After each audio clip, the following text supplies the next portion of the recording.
그래서 우리가 코성형 후에 코막힘이 생기는 이유가 이것 때문에 그렇습니다. 제가 이제 재수술을 해보거나 해서 이렇게 열어보면 귀연골로만 기능적인 부분과 필연적으로 연동이 될 수밖에 없습니다. 그래서 기능 코성형이라는 화두가 나왔고,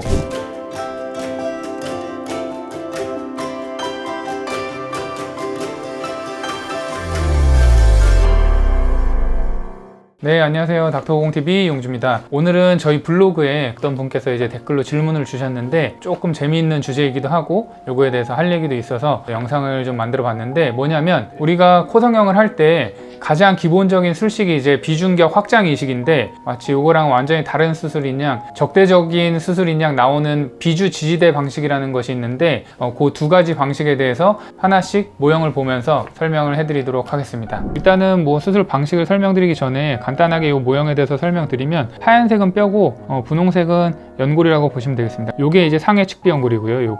요게 이제 하해 측비 연골입니다. 요거 하해 측비 연골. 요 파란색 실은 제가 연습하다가 찢어져서 제가 꼬맨 거니까 요건 그냥 감안하고 보시고요. 요게 오른쪽 하해 측비 연골, 요게 왼쪽 하해 측비 연골이고요.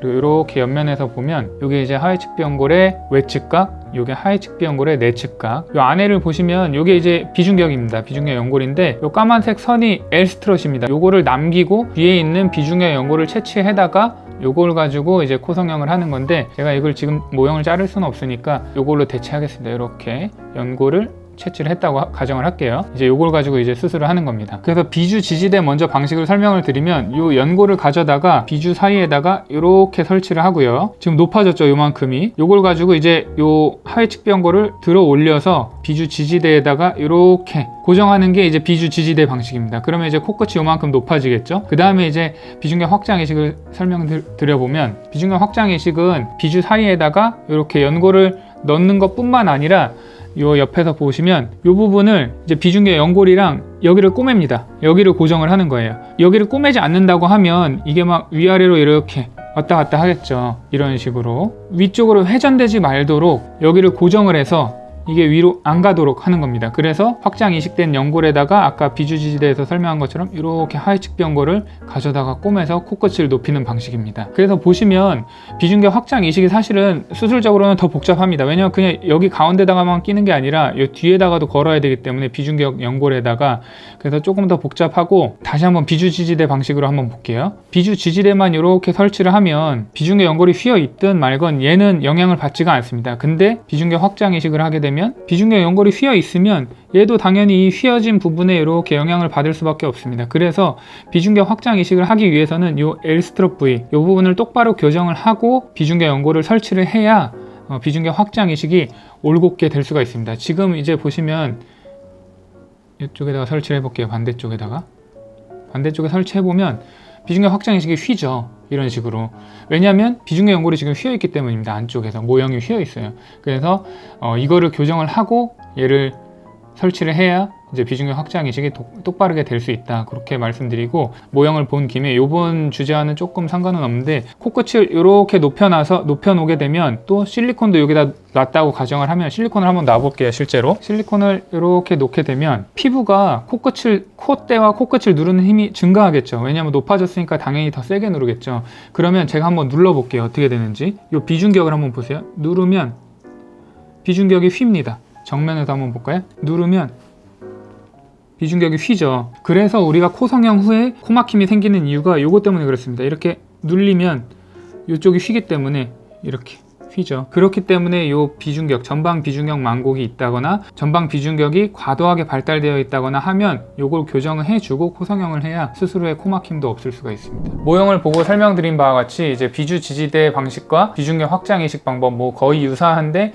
비중격 확장 이식이 뒤쪽으로 조금 더 비중격에 거는 과정이 있다고 그렇게 보시면 되시고, 각각의 술식의 장단점을 설명을 드려보면, 비주 지지대 방식은 비중격에 걸지를 않기 때문에 비중격의 휨에 의해서 앞에 비주가 휘거나 콧구멍 비대칭이 발생하거나 이런 가능성은 조금 낮아지는 장점은 있습니다. 근데 이제 비주 지지대의 가장 큰 단점은 코끝의 각도, 즉 비순각의 각도를 조절할 수 없다는 가장 큰 단점이 있습니다.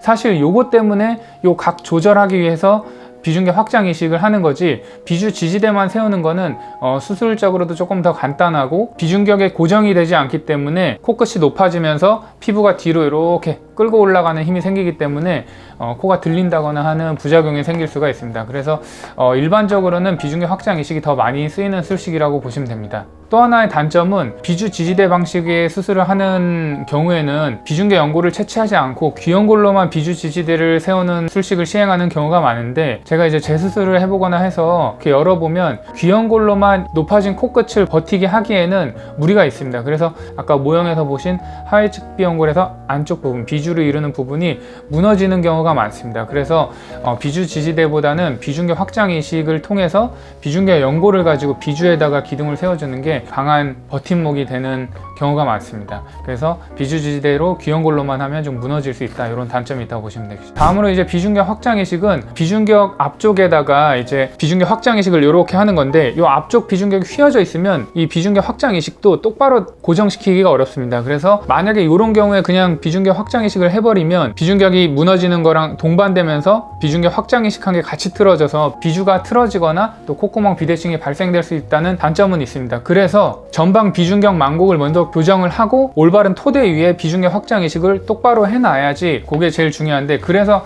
이 전방 비중격은 결국은 비밸브랑도 연관이 되고 여기가 휘면 코막힘도 생기기 때문에 결국은 기능코 성형이라는 이 기능적인 부분과 필연적으로 연동이 될 수밖에 없습니다. 그래서 기능코 성형이라는 화두가 나왔고, 기능코 성형을 통해서 비중격 확장 이식을 조금 더 똑바로 해낼 수 있다, 이렇게 알고 계시면 될 것 같습니다. 그럼 비중격 확장 이식의 장점은 코끝의 각도를 조절할 수 있다는 건데, 왜냐면 그 각도에 맞춰서 비중격 확장 이식을 달아놓고 거기다가 하위측 비연골을 걸어서 이렇게 코끝을 만들어 놓으면 되기 때문에 이게 가장 큰 장점이고, 번거롭게 비주 지지대를 뒤에 비중격까지 걸어 가지고 고정하는 이유가 코끝의 각을 교정하기 위해서 시행하는 거라고 보시면 되고, 결국 이게 비중격 확장 이식의 가장 큰 장점이 됩니다. 물론 조금 이제 움직임이 조금 적어지고 단단해지는 단점은 있지만 코끝 각을 정확히 조절을 해서 우리가 미용적으로 조금 더 나은 코 모양을 만들어낼 수 있다, 가장 큰 장점이라고 보시면 될 것 같습니다. 비중격 확장 이식이 사실은 비주 지지대보다는 조금 더 보편적인 술식으로 인정을 받고 있고 많이 시행이 되고 있고, 그리고 비주 지지대 방식과 비중격 확장 이식이 서로 대립되는 완전히 다른 수술이 아니라 비주 지지대만 할 거냐, 비주 지지대에서 조금 더 연결돼서 뒤에 비중격에다가 걸 거냐, 그래서 확장 이식처럼 할 거냐, 이런 차이가 있는 거지, 상황마다 이제 다르게 시술되는 거기 때문에 두 시술이 완전히 뭐 A와 B로 완전히 다른 술식이다, 그렇게 이해하시는 거는 부적절하다고 생각이 되고, 저희 병원 같은 경우는 비중격 확장 이식을 좀 더 많이 시행을 하고 있지만 상황에 따라서는 비주 지지대 방식으로만 이렇게 시행하는 경우도 있습니다. 그래서 오늘은 이제 비주 지지대 방법이랑 비중격 확장 이식 그 차이점에 대해서 모형을 보면서 자세히 설명드렸고, 혹시나 더 궁금하시거나 질문하실 사항이 있으시면 댓글에다가 남겨주시면 언제든지 저희가 자세히 답변해 드릴 테니까 편하게 질문 남겨주시기 바랍니다. 감사합니다.